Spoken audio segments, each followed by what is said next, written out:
The late Senator Jesse Helms was one of the most significant figures in 20th century North Carolina politics, and his impact was felt nationwide and even internationally. Now, the Jesse Helms Center is celebrating its 30th anniversary. And joining us to share details about the various events is John Dodd, president of the Jesse Helms Center Foundation. Thanks for joining us. Well, thank you for having me, Mitch. Before we get into all the ways that you've been celebrating this significant anniversary of the center, remind us, why is it so important that there is a Jesse Helms Center and that you're continuing the legacy that he put forward in the U.S. Senate? Well, Senator Helms was the longest-serving publicly elected senator in North Carolina history. He served 30 years. He was also one of the most powerful senators when he left office. He was chairman of the Senate Foreign Relations Commission and committee, oversaw some very important legislation reform at the United Nations and the State Department in his role as a chairman of the Senate Foreign Relations Committee. In fact, he restored the Senate Foreign Relations Committee to the prestige that it had before, and actually it had is now does not have that prestige even at this time that it did while he was running it. And he was very involved in the national conservative movement, very involved with Ronald Reagan. In fact, many historians give him credit for saving Ronald Reagan's presidential campaign in 1976. He endorsed Reagan over President Ford, which is pretty much unprecedented in the sense that he over an incumbent of your own party, but that's a long story in of itself how that happened. But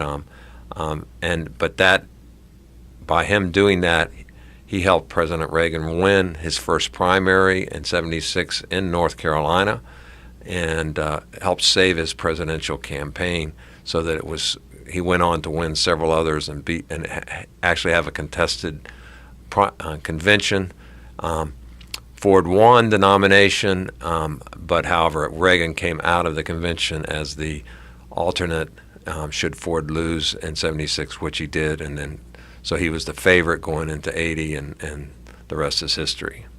And in addition to his role with President Reagan, if you talked about conservatives in the late 20th century, early part of the 21st century, Jesse Helms is one of the first names that would come to mind anywhere in this country and maybe around the world. Oh yes, yeah, he was national. I mean, he had a national backing. He was the leader in fundraising, direct mail fundraising. He kind of the innovator in that sense, that in national backing. I mean, conservatives that in other states that might have liberal senators considered them their senator, and he was very very influential in the conservative movement and in the growth of the conservative movement in the latter part of the 20th century. Very active in the Cold War and winning the Cold War as one of the most important senators there, and took a very active role. Was very close to Margaret Thatcher, in addition to President Reagan. Well, 30 years ago, Jesse Helms allowed himself to live on through the beginning of this Jesse Helms Center. Now you're marking this anniversary. How are you doing that? Well, the center wasn't his idea. He just wanted to give his papers to Wingate University, and the papers of a long-term senator or congressional person like the Jesse Helms are historically very important, and there were many universities that were seeking them, even one Ivy League school. But the Wingate University had given him a scholarship and recruited him to come to school when he was in the Depression, and he was locally from Monroe, North Carolina. So he gave them the papers. They came up with the idea of doing the center, and he agreed to it after some reluctance, but with the stipulation he didn't want a dusty museum. He wanted active programs for young people, because the senator really had a real passion for young people. Any group that came from North Carolina, anywhere really, that wanted to meet with him while he was in the Senate, he went out of his way to meet with them. The staff kept records, over 100,000 young people that he met with in the Senate while he was up there, and so that was one of the real missions that he required of the Helms Center. And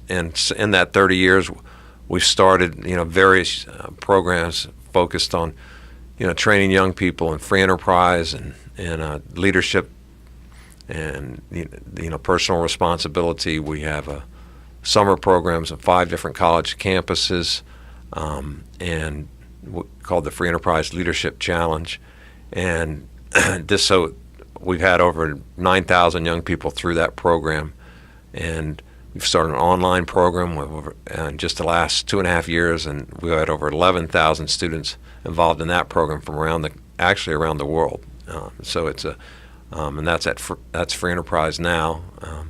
Your audience could learn more just through at freeenterprisenow.org, or FELC Experience, Free Enterprise Leadership Conference Experience, or at our website, jessehelmscenter.org. So you have all of these programs. You're also during the course of this year, and it started earlier and goes through the remainder of this year, celebrating this 30th anniversary. What are some of the things you're doing? Well, we've had the big activity is we're doing it. We've had a lecture series all since the beginning that we kicked off in the early 90s, and it's had a lot of very prominent individuals while he was in office from both sides of the political spectrum. Even we had the Dalai Lama and Madeleine Albright, in addition to people like Clarence Thomas and Margaret Thatcher. But what we've been doing in the last year is our 30th anniversary series. John Bolton kicked it off in Raleigh last spring. We've had Dan Quiggle, who is a leadership leader in Charlotte. In November, we just had Senator Marco Rubio in Washington. We've had recently Steve Moore in Winston-Salem.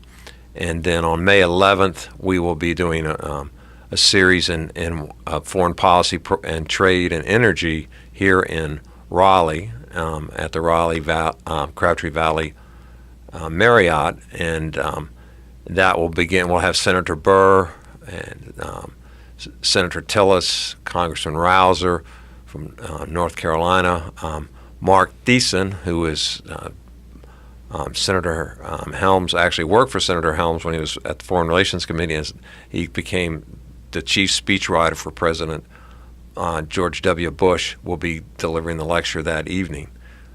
So we're doing those. We'll continue those through the end of the year. We're looking at a couple more in the fall, but that's our major anniversary celebration that we're doing. And if people want to find out more about the various events, they can go to jessehelmscenter.org. Yes, that's exactly. And it's JESSEHELMSCENTER. It's just like it sounds. All right, and that big event is coming up May 11th. Go to jessehelmscenter.org to find out more of the information.